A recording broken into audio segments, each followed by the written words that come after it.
Hi. Okay, so it's been a while.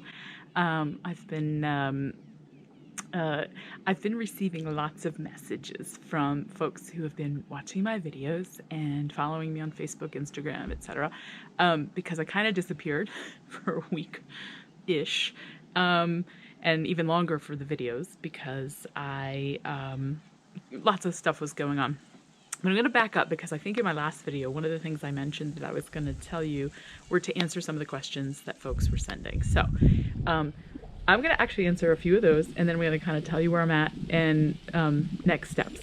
So lots of, I'd say the number one question is like, are you rich? The answer is unequivocally no, but only in cash. I'm rich in everything else.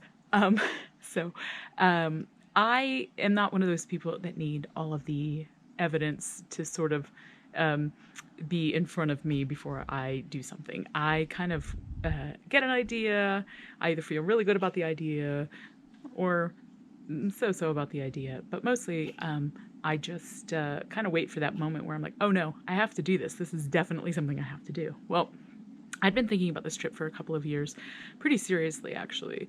You know, watching all the videos and reading other people's stories who had done it. And there are lots of women, by the way. There are like at least 7 or 8 women who have ridden around the world. So anyway, so I got this idea, and I'm like, I'm gonna do this because A, I'm middle aged. I have an empty nest. I was kind of at a dead end job that was going nowhere, and let's see what else. I also, again, middle age. I thought, well, you know, if I wait for the perfect time and wait for the perfect amount of money to like make it all the way around the world, I'm never going to do this trip. So I started thinking about it pretty seriously. I actually only made the decision back in March of 2019. Gave notice to my job on April 1st of 2019, left my job at the end of May, and I sold everything I owned. I quit the job, moved out of my apartment, and I had worked a part-time job in addition to my full-time job last year, you know, for about 6 months, just squirreling away the money. And again, I was not living in New York City at the time, so I wasn't making New York money. I was just making not New York money. So it wasn't a lot. I kind of had the idea that maybe I could survive 6 months on the road. And in that 6 months, I was going to see if I could figure out how to monetize my trip, whether it's sponsorship or YouTube or whatever. So I taught myself all of that stuff. But I kind of knew it was ambitious. I know that stuff takes a long time, and I'm not an expert at it. I don't have all the right algorithms and formulas. I have some sense of things, but not like the full scope. So I knew it was pretty ambitious to think that I could figure it out in 6 months. But I thought, well, I'm going to give it a go. And worst case scenario is I run out of cash, and I have to stop and work, and ta-da, that's where I am. But it didn't happen in 6 months. It happened closer to 4 because bloody hell, that BMW is costing me a fortune to maintain. A couple sets of tires, the oil changes. I had to have my valves adjusted, had to have new bearings, steering, the bearings for my steering needed to be replaced. Nothing major, just all normal, typical bike maintenance. But as most of you riders know, that ain't cheap. So here I am. I'm currently in Manitou Springs, which is just like outside of Colorado Springs in Colorado. And I am very fortunate to have amazing friends who kind of allowed me to crash their little family gathering. And they have actually since left several days ago to their other house down in Santa Fe, New Mexico, and have given me permission to stick around a little bit. They're the most gracious, generous people I know, so it was like, yeah, stay as long as you need to, but I kind of think I've already overstayed my welcome. So I am actually I'm at a place now where I'm looking for work. I'm trying to figure out where to land because, again, I don't have a home to go back to. I have my tent, and it's getting a bit cold, so can't stay here. The other questions I got was, like, what do I do for a living? So I am certified through the Court of Masters. I'm a sommelier, which is a wine pro. I do not like working in restaurants, so have never done that. I have always done wine education. I like teaching wine, talking about wine, getting people passionate about wine. it's like art. It's like the more you know about it, the more you appreciate it and enjoy it. So that's kind of my thing. But actually, what I had been working in was sort of politics, running campaigns, organizing communities to like advocate for themselves, etc. So politics is probably the direction I'm going to go in because, well, we're just in that cycle right now. So I am going to start. Well, I've already started applying for jobs since I've been here. And writing and rewriting all the cover letters and resumes, that slog that I do not love. I much prefer to have like a job fall on my lap. That's kind of how I am with boys and jobs and money. I don't like to have to like think too hard about those things. I just like to like be open to them. But anyway, so here I am, Colorado Springs, definitely looking for a place to land and looking for a way to earn some money. Obviously, my ideal right now, I'm perfectly fine with the rest I've had over the past week and a half because one of the other things that was happening to me was, one is I've kind of come to the conclusion I don't really want to be in a tent this many nights in a week. It's just hard on my body. And the other thing is because I don't rest as well, I don't recover as well.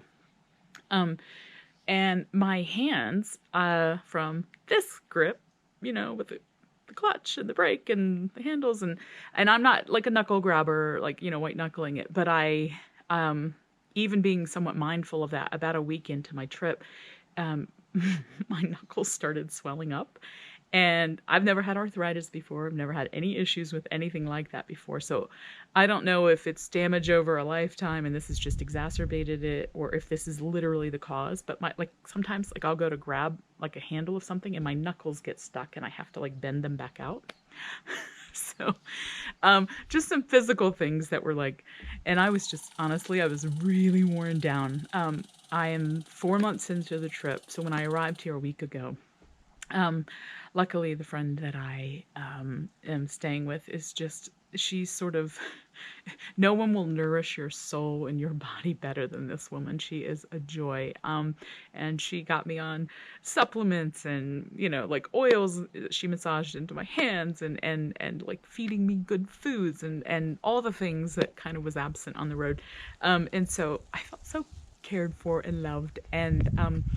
And also, I just feel a lot better. I'm super well rested, super comfy bed, love my pillows. I said that from the beginning. I am not a person to sleep without pillows. I don't know what kind of masochist would do that. But anyway, so the original plan was to, if I figured out the money situation, was by October or mid-October, I would be heading south of the border, probably into Baja, Mexico, to start my sort of Central America leg of the trip. But as it is, and I would still love to, if I can work remotely and figure that out, I'd love to actually be living down there. But if not, then I'm going to stick around stateside. Don't know where. I mean, preferably I'd like to stay west so that I'm closer to that Mexican border. But, it could be a situation where I need to be back in New York City or wherever the money takes me or the jobs take me or whatnot. The opportunities wherever opportunities present themselves is kind of where I'm going to go, I suppose.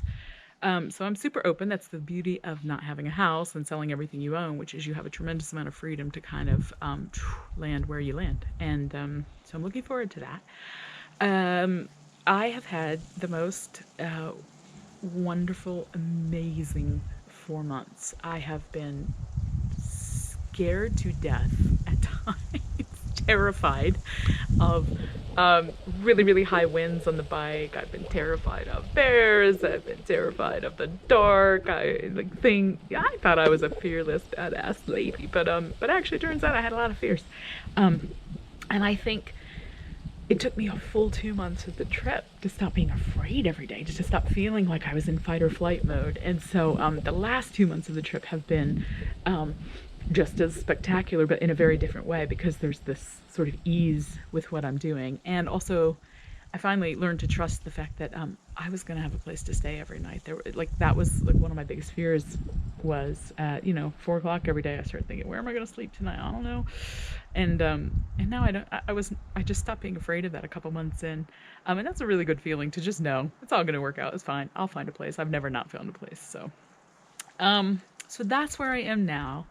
I'm so appreciative of you all. You are the most supportive, like fantastic cheerleaders. I mean, there are times I'm just like, what the fuck are you doing?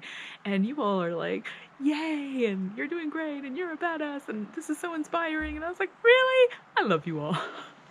But you cheerleading me on those like exhausted days and those days where things are going, tits up and whatever, have been genuinely like kind of that little bit of motivation I need to kind of keep pushing forward. So I'm so grateful for that.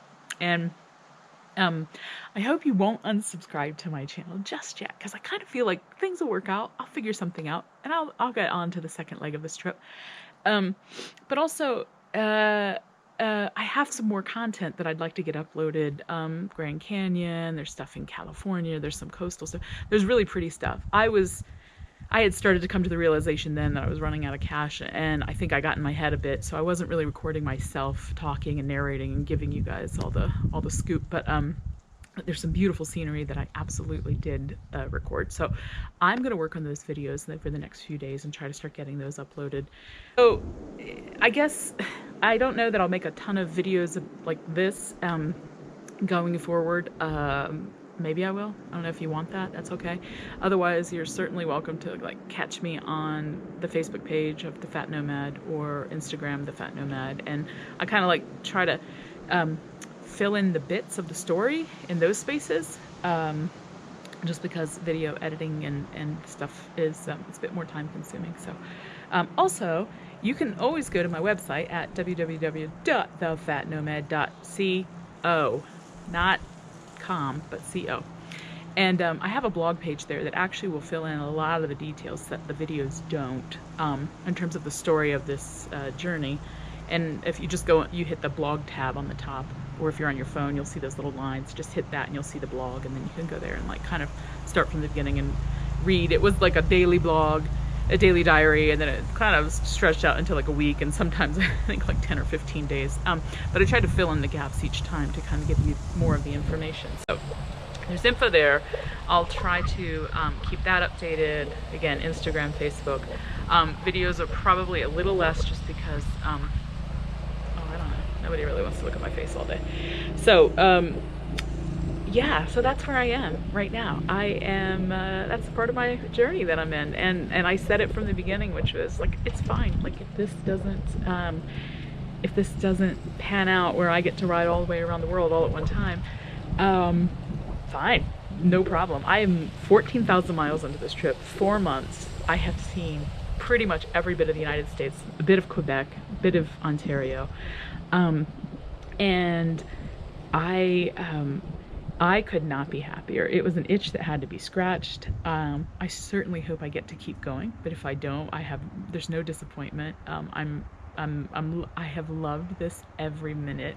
I just want to get down into Mexico and other countries to explore things from other perspectives and just to keep proving to all of you that it doesn't matter really what border you've crossed, because those are all man-made anyway. The reality is people are just freaking amazing everywhere, and I know this by all my other travels, but it's just sort of souped up a bit when you're on a motorcycle and you're traveling solo as a lady. Maybe I don't know really, that's the perspective I can come from. But so I really want to share more stories with you, and I'm just super appreciative. Thank you so much for following along. This journey has been yeah, it's been amazing. If you ever get a chance to do something like this, do it. And even if you're not sure if you have the chance, just do it anyway, because what do you have to lose, really?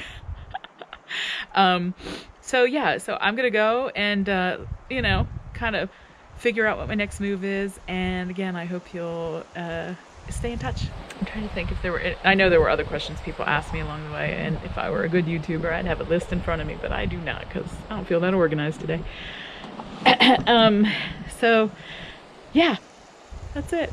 All right, I'll talk to you soon. Peace.